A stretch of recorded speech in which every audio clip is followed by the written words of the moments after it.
बच्चों, स्वागत है सभी का धाकड़ ऑनलाइन एकेडमी में। तो बच्चों, ये हमारा थर्ड पार्ट स्टार्ट हो रहा है। उसके पहले दो पार्ट हमने ऑलरेडी कंप्लीट कर लिए, जाके जरूर देखिएगा और इस वीडियो को भी अच्छे से आप देखिएगा और समझने की कोशिश कीजिएगा। पहली बार आए हो बच्चों तो लाइक वीडियो कर दीजिएगा, सब्सक्राइब करके रखिए क्योंकि आपको तैयारी करना है, तो जुड़ना आवश्यक है क्योंकि आपको मिलता रहे रेगुलर अपडेट। चलिए बच्चों, शुरुआत करने से पहले बच्चों आपको मैं डिटेल थोड़ी सी शेयर कर दूँ मेरी तरफ से कि भाई हमारे जो ऑलरेडी कुछ क्लासेस आगे जाके लाइव चलने वाली हैं, जो कि आपको बहुत ही बेहतरीन तरीके से पढ़ाया जाएगा। सिलेक्शन की संभावना को ज़्यादा कर दिया जाएगा। जितना आपके अभी फिलहाल में आप लेके चलोगे उससे कई ज़्यादा अच्छा कर दिया जाएगा अगर आप अच्छे से मेहनत करोगे। हमारे साथ साथ जो हम कराएंगे वो आपको करना है साथ साथ में। देखो बच्चों, यहाँ पर अगर मैं आपको एक चीज़ बता दूँ कि आप ये जो डेट देख रहे हो, ये जो डेट आपके सामने जो दिख रही है, ठीक है, ये जो डेट आपको दिख रही है, इस डेट से आपको लाइव क्लासेस मिलेगी। आपको मैं अभी से बता दूं क्योंकि बच्चे थोड़े जुड़ जाएंगे तो और अच्छा मजा आएगा पढ़ने में, कंपटीशन समझ में आएगा। क्योंकि जो बच्चा फ्री में देख रहा है, यूट्यूब पे देख रहा है, वहाँ पे कंपटीशन समझ में नहीं आता है। यहाँ पर समझ में आएगा और पता चलेगा भाई क्या तैयारी करनी चाहिए हमको और क्या तरीका होना चाहिए। और अभी जो फिलहाल में जो प्राइस है ये 1499 कब होगी, जब आप 15 अप्रैल के बाद आओगे।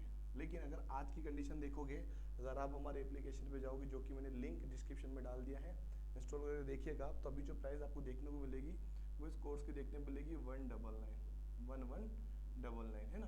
तो ये प्राइस आपको अभी फिलहाल में देखने को मिलेगी। 300 रुपये आपको ऑफ देखने को मिलेगा, तो जाके परचेज कीजिए। इस ये जो बेच है इसके अंदर सारी चीज़ें इंक्लूड है, छोटी से छोटी चीज़ से लेकर बड़ी से बड़ी चीज़ सारी चीज़ इसके अंदर है। इसके अलावा भी दूसरी बेचेस है हमारे जहाँ पर कम प्राइस है, लेकिन उसमें चीज़ें थोड़ी कम हो जाएगी, जो कि मैं आपके आगे जाके बताने वाला हूँ। ठीक है, चलिए स्टार्ट करते हैं। पहले क्वेश्चन से हमारे क्वेश्चन क्या है बच्चों, क्वेश्चन नंबर 11 देखिएगा। प्रथम दो अभाज्य संख्याओं का योग बच्चों, प्रथम दो अभाज्य संख्याओं का योग। तो पहले आपको पता होना चाहिए कि अभाज्य संख्या किसे कहते हैं, उसके बाद ही तो योग करेंगे ना।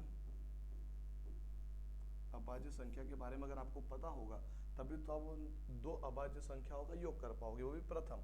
तो सबसे पहली जो अभाज्य संख्या होती है बच्चों वो 2 है, उसके बाद 3 है। ये दो हमारी क्या है टोटल, मतलब प्रथम दो अभाज्य संख्या है।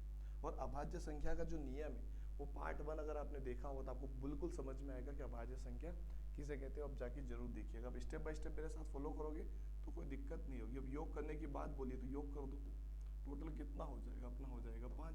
तो हमारा आंसर क्या हो जाएगा, ऑप्शन नंबर बी हमारा क्या हो जाएगा, सही आंसर हो जाएगा। कोई ज़्यादा कठिन मतलब जो कोई भी चीज़ कठिन नहीं है अगर आपको उसका बेसिक्स पता है। ठीक है, चलिए आगे बढ़ते हैं, अगले क्वेश्चन पे आते हैं। अगला क्वेश्चन है बच्चों, वह अभाज्य संख्या बताइए जिसके इकाई के स्थान पर 5 हो। देखो बच्चों, कहीं पर अभाज्य संख्या लिखी हुई आ जाएगी, है ना। कहीं पर अगर अभाज्य संख्या लिखी हुई आ जाए, माइंड में रखिएगा, है ना। और कहीं पे आ जाए रूढ़ संख्या, ठीक है बच्चों, रूढ़ संख्या भी अगर लिखी हुई आ जाए, इसका मतलब दोनों का मतलब क्या, इक्वल है। यानी दोनों का जो नाम है वो एक ही काम करेगा, दोनों क्या है, अभाज्य संख्या है। रूढ़ संख्या को अभाज्य संख्या कहते हैं, अभाज्य संख्या को रूढ़ संख्या कहते हैं। तो कोई यहाँ पे फर्क नहीं है। जैसे किसी के दो नाम होते हैं, प्यार से किसी को बुलाते कुछ और रियल नाम होता है कुछ और, घर का नाम कुछ और होता है, स्कूल में कुछ और होता है। इसी प्रकार से इनके दो नाम है, अभाज्य और रूढ़, दोनों का काम एक ही, वह एक ही जना है, ये मान के चलिएगा। अब यहाँ पे पूछा गया है कि जिसके इकाई अंक पर 5 हो। तो देखा जाए तो सभी संख्या में 5 दिख रहा है आपको, लेकिन एकमात्र ऐसी संख्या है जिसमें पीछे 5 आ जाए, यानी 5 वो जो संख्या है, 5 केवल 5 की बात कर रहा हूँ, 5 अकेली ऐसी संख्या है जो अभाज्य संख्या है। ठीक है, 5 अकेली ऐसी संख्या है जो कि अभाज्य संख्या है। बाकी 5 किसी में भी आ जाए, चाहे 15 से लेकर अनंत तक चले जाओ, जिसमें पीछे 5 आता हो, कोई सी भी संख्या अभाज्य नहीं रहेगी। केवल एक संख्या है जिसमें 5 आता है, वो खुद एक 5 ही है, वही अपनी क्या है, अभाज्य संख्या है। तो हमारा ऑप्शन नंबर कौन सा होगा, डी होगा। ठीक है, ये ध्यान रखिएगा, 5 के पहाड़े से कटने वाली एकमात्र ऐसी संख्या है जो कि अभाज्य, ये भी माइंड में रखिएगा। 5 के पहाड़े से कटने वाली ऐसी संख्या बताइए जो कि अभाज्य, तो अकेली 5 है, बाकी सब संख्या कटती है 5। ठीक है, तो थोड़ा सा ध्यान रखना, जो कि अभाज्य है ना, 5 के पहाड़े से अभाज्य, तो ये माइंड में रखिए। 5 के पहाड़े का रूल भी कभी कभी पूछ लिया जाता है। चलिए जो अगले क्वेश्चन पे आते हैं बच्चों, कुछ सवाल मैं होमवर्क में भी देता हूं तो वो आप उसको ट्राई कीजिएगा। अभी तुम्हें कुछ सवाल ऐसे आएंगे जो कि उन्होंने पहले कर चुके होंगे, तो वो सवाल मैं आपको क्या दे दूंगा, होमवर्क में डाल दूंगा, उसको बनाने की कोशिश कीजिएगा। अगला सवाल है, वह अभाज्य संख्या, वापिस वही आ गया, रूढ़ लिखा हुआ गया, मतलब एक ही होता है। बात तो क्लियर हो गई सभी को। बताइए कि सम और अभाज्य हो। क्या पूछा उसने, सम भी हो और अभाज्य भी हो, मतलब आपको सम संख्या के बारे में पता होना चाहिए, सबसे पहली कंडीशन। उसके बाद आपको अभाज्य संख्या के बारे में पता होना चाहिए। ये दोनों चीज़ें अगर आपको पता है तो आप इसका आंसर आसानी से बता सकते हो। तो सिंपल तरीके से समझिए कि भाई सम संख्या की जो शुरुआत होती है वो होती है 2 से, 2 4 6 8, ठीक है। और अभाज्य संख्या की जो शुरुआत होती है वो 2 से होती है, 2 3 5 7 11, है ना, इस प्रकार से होती है। और इसने क्या पूछा कि वह संख्या बताइए जो कि सम भी हो और अभाज्य भी हो। देखो बच्चों, सिंपल तरीके से अगर आप देखोगे तो दो ऐसी संख्या है जो कि अभाज्य भी है और सम भी है, तो हमारा ऑप्शन नंबर क्या हो जाएगा, ऑप्शन नंबर ए हमारा सही हो जाएगा। लेकिन आपको ये पता होना चाहिए सम संख्या और अभाज्य संख्या की जो नियम है वो सारे आपको पता होना चाहिए। इसलिए मैंने बोला है कि पहले पार्ट में मैंने सारी चीज़ें समझाई है। अगर आप बेसिक से समझना चाहते हो तो वो पार्ट जरूर देखिएगा, क्योंकि परिचय अगर आप पार्ट का पढ़ लेते हो तो बाकी चीज़ें और भी आसान हो जाती है। आपको माइंड में रखना है, ठीक है। माइंड में क्या रखना है, पढ़ लोगे तो ऑटोमेटिक माइंड में बिठा ही लोगे, पर यह है कि पढ़ना पड़ेगा ना जाके, वो थोड़ा सा ध्यान रखिएगा। अगले क्वेश्चन पे आते हैं। यहाँ पे पूछा कि बच्चों 3 का स्थानीय मान क्या होगा। तो बच्चों कल हमने इसको पढ़ा था, तो इसको मैं आपको होमवर्क में दे रहा हूँ क्योंकि बहुत ही सरल सवाल है, ठीक है। ये आपके लिए होमवर्क है, तो आपको क्या बताना है, इसका उत्तर बताना है। क्या बताना है बच्चों आपको, इसका बताना है आपको उत्तर क्या होगा, ठीक है। इसका उत्तर क्या होगा ये आपको बताना है, क्योंकि ये सवाल हम पहले कर भी चुके हैं और इससे सरल सवाल कोई होता नहीं है ना। चलिए आगे बढ़े, अगले क्वेश्चन पे आते हैं।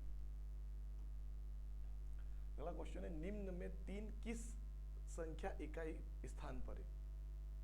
अब पूछा क्या उसने, 3 किस संख्या इकाई स्थान पर। बच्चों यह सवाल तो आपको सभी को पता है, इकाई के स्थान पर 3 आना चाहिए, ये सवाल इसमें पूछा गया। थोड़ा सा सवाल को उल्टा करके, मतलब थोड़ा घुमावदार बना के पूछा गया, कंफ्यूजन करने के लिए, बच्चों की मानसिकता को चेक करने के लिए, है ना। क्योंकि बच्चे में कितना मानसिक है पकड़ने की, क्योंकि बच्चे वही ढूंढ रहे हैं वो नवोदय वाले जो यहाँ से थोड़े से मजबूत हो, वो वाली बात है यहाँ पर, इसलिए टेस्ट होते हैं।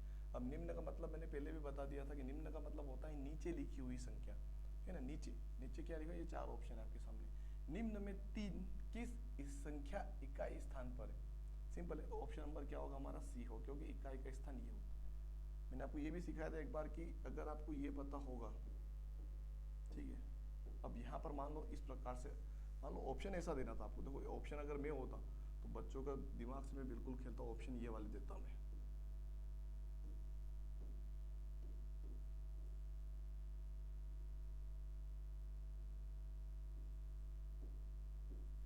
मान लो ये 2 ऑप्शन में और ऐड कर दूं, तो इसमें बच्चा कंफ्यूजन होता कि नहीं होता, बिल्कुल होता, क्योंकि मैंने यहाँ पे पॉइंट्स डाल दिए।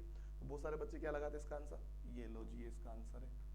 नहीं भाई साहब, इसका आंसर ये बिल्कुल गलत हो जाता। कैसे हो जाता, क्योंकि दशमलव के इधर जो अंक होता है ये इकाई का अंक काउंट ही नहीं करते, इसको बोला जाता है 10वें अंक। कौन सा बोला जाता है, 10वें। फिर आता है इसके बाद 100वें, उसके बाद आता है 1000वें, ठीक है। ये अंक दशमलव के बाद काउंट करते हैं। इसके इधर आओगे तो इसमें इकाई का अंक 8 आ रहा है, इसमें आ रहा है इकाई का अंक 3। इस प्रकार से हमारा आंसर होगा ये वाला, क्योंकि मैंने थोड़ा सा टफ बनाने की कोशिश की बच्चों को समझाने के लिए, है ना। तो दशमलव के जस्ट बाद वाला इधर वाला अंक इकाई का होता है, इधर 10वें 100वें 1000वें ऐसे चलता है, जो कि हम आगे पढ़ेंगे, आपको पता होगा। बाकी अगर आपको और डिटेल में या फिर सिस्टमेटिक पढ़ना है, जिसमें और ज़्यादा सवाल करें, थोड़ा आपको प्रैक्टिस के लिए मिले, उस चीज़ का टेस्ट हो, मॉडल पेपर मिले, तो वो चीज़ आपको कहाँ पर मिलेगी, इस नंबर पे आप कांटेक्ट कीजिए, तो आपको जानकारी मिल जाएगी। उसके बावजूद आप हमारे जो एप्लीकेशन का जो लिंक दे रखा है वहाँ पे जाइए, वहाँ पे आपको जाके क्या करना है, एप्लीकेशन को इंस्टॉल करना है, कोर्स को बाई करना है, और उसमें सारी चीज़ें आपको मिल जाएगी, क्या क्या चीज़ आपको मिलने वाली है। और अगर आपको नहीं पकड़ में आ रही चीज़ें तो मुझे कॉल भी आप कर सकते हो, सीधे मैं आपसे बात कर लूँगा। चलिए आगे बढ़ते हैं, लेकिन लेट मत होना बच्चों, जितना जल्दी आओगे उतना ज़्यादा फायदा है। जब भी देख रहे हो तब से जुड़ जाओ, और 15 अप्रैल के पहले पहले तो जुड़ ही जाना, क्योंकि 15 तारीख से तो हमारे क्लासेस स्टार्ट हो जाएगी। उसके पहले पहले ज्वाइन कर लोगे तो पहले दिन से शुरुआत से ही आनंदित होकर अच्छे सिस्टमेटिक तरीके से पढ़ते हुए आगे बढ़ेंगे। बीच में घुसोगे, आधी अधूरी चीज़ें इधर से उठाओगे उधर से उठाओगे, बीच में मिक्सअप करोगे, मज़ा नहीं आएगा, ठीक है, वो ध्यान रखिएगा। चलिए बच्चों 16 सवाल नंबर है, तो 1 की घात 0, कल भी मैंने सवाल सिखाया था, 1 की घात 0 का मान बताइए। किसी भी संख्या की घात के अगर मान जो आ जाए 0 आ जाए, घात अगर किसी भी संख्या के ऊपर 0 है उसका आंसर हमेशा 1 रहेगा। बस कंडीशन ये है, कंडीशन ये है कि 2-3 एग्जाम्पल मैं आपको फिर दे दूँ मैं एक बार और।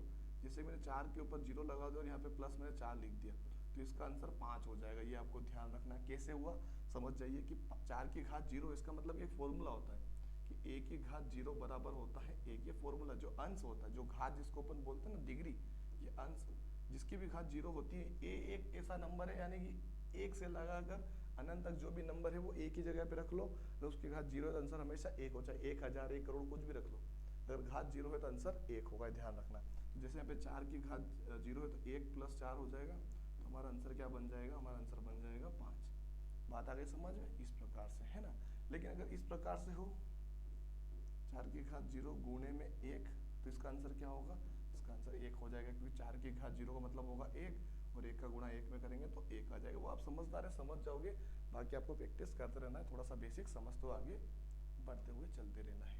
चलिए बच्चों अगला सवाल है, निम्न में से अभाज्य संख्या कौन सी है। बच्चों यहाँ पर पूछा गया सवाल, तो ये आपको पता होना चाहिए अभाज्य संख्या कौन सी हो सकती है।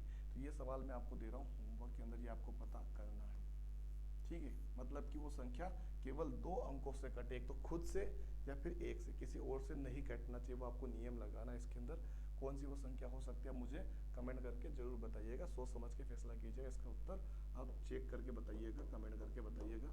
और बच्चों यहाँ तक अगर आप वीडियो अगर आपने देख लिया है, अगर आप पढ़ाई करना चाहते हो, सच में अच्छा लग रहा है, समझ में आ रहा है चीज़ें, तो लाइक करना मत भूलिएगा, शेयर करना मत भूलिएगा, सब्सक्राइब जरूर कीजिएगा, और हो सके तो बच्चों बेच लीजिए जितना अच्छा। कुछ पैसों के चक्कर में आपका सिलेक्शन बर्बाद हो सकता है ना।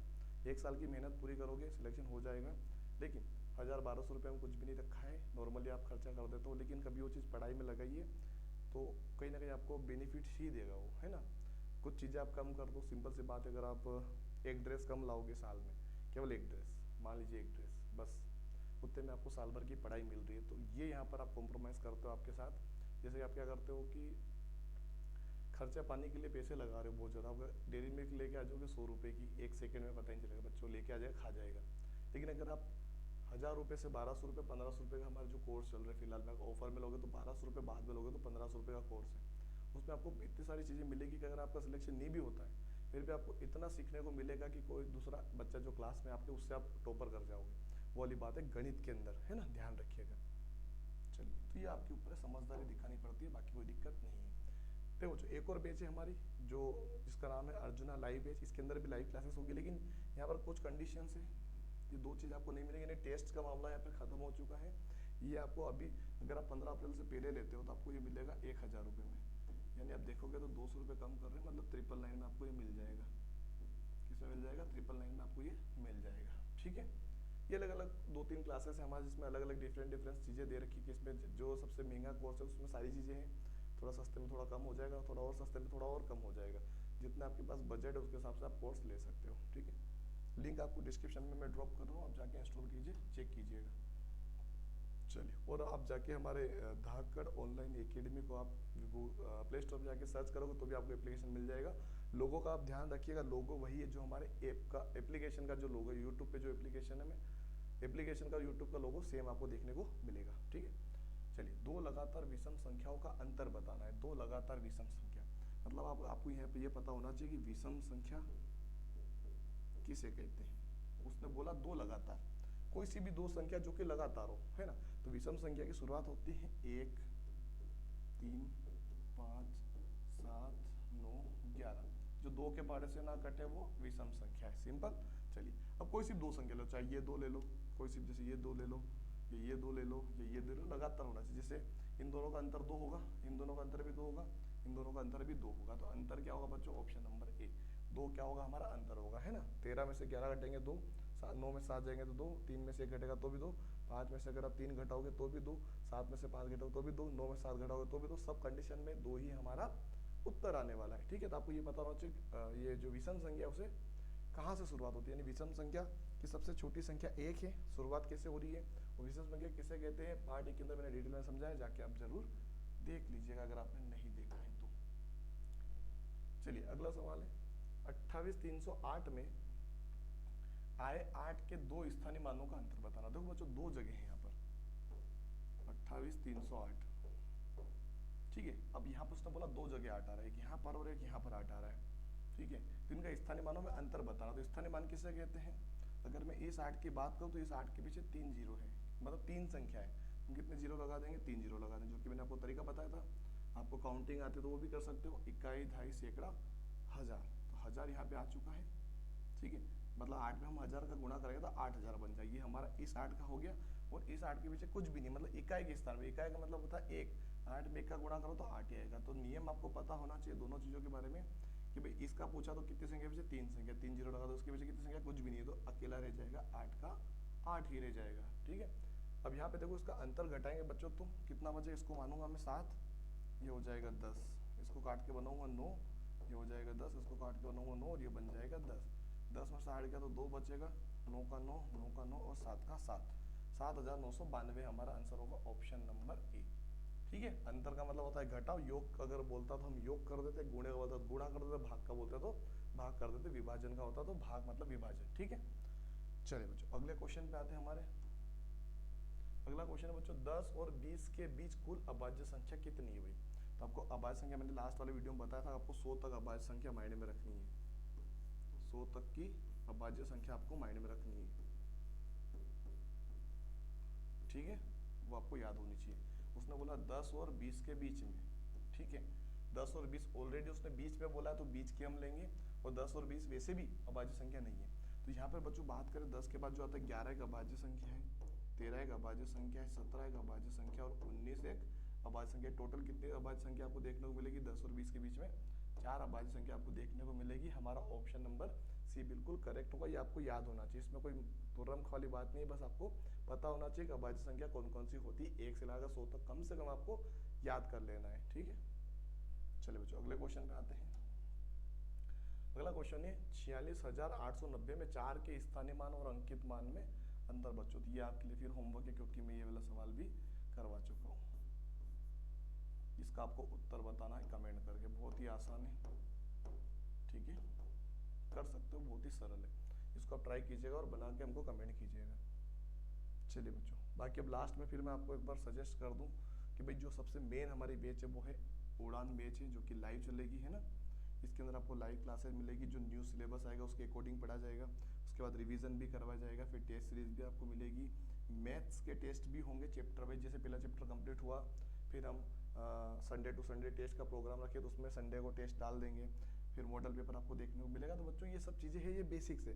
होम शीट मिलेगी, पीडीएफ मिलेगी, है ना, चैप्टर वाइज भी पीडीएफ मिलेगी, मॉडल पेपर की पीडीएफ मिलेगी, यहाँ पर सॉल्यूशन भी करवाएंगे, समझाएंगे वैसे ही मॉडल पेपर कैसा आएगा, वो बात की बात है। लेकिन आप जुड़ो तो सही, है ना। अभी आप जुड़ोगे तो क्या हो जाएगा, आपको मिलेगा 1199 में आपको मिलने वाली है, 300 रुपये आपको ऐसे भी ऑफ हो रहे हैं। ठीक है, बस मेरा एक ही बात है सभी माता पिता से, या जो भी देख रहे हैं ना, 15 अप्रैल के पहले पहले अगर आप ज्वाइन करोगे तो 300 रुपये आपको कम मिलेंगे। तो लास्ट में आपको बात बता दूं कि खर्चा हम हर एक चीज़ में करते हैं, लेकिन एजुकेशन में हम सोचते हैं, समझते हैं। अगर आप सही तरीके से चलोगे तो आपका सिलेक्शन करवा सकते हैं, लेकिन आप भटकोगे तो उसके लिए कोई भी जिम्मेदार नहीं हो पाएगा, वो खुद ही बच्चा जिम्मेदार, या फिर उनके माता पिता की जो जवाबदारी है वो खुद लेके बैठेंगे। अगर आप में इतनी काबिलियत है कि आप पढ़ा सकते हो तो कोई दिक्कत नहीं है। अगर आप कहीं दूर दराज के हो जहाँ पर सुविधा नहीं है तो ऑनलाइन जरूर ट्राई करवाइए। अगर सिलेक्शन हो गया तो लाइव बच्चे की सेट हो जाएगी। आपको ध्यान रखना है, सुविधा आपको मिल रही है, आजकल का ज़माना है ऑनलाइन का, आपको जुड़ना चाहिए और बच्चों को पढ़ाना चाहिए। बहुत बहुत धन्यवाद वीडियो देखने के लिए।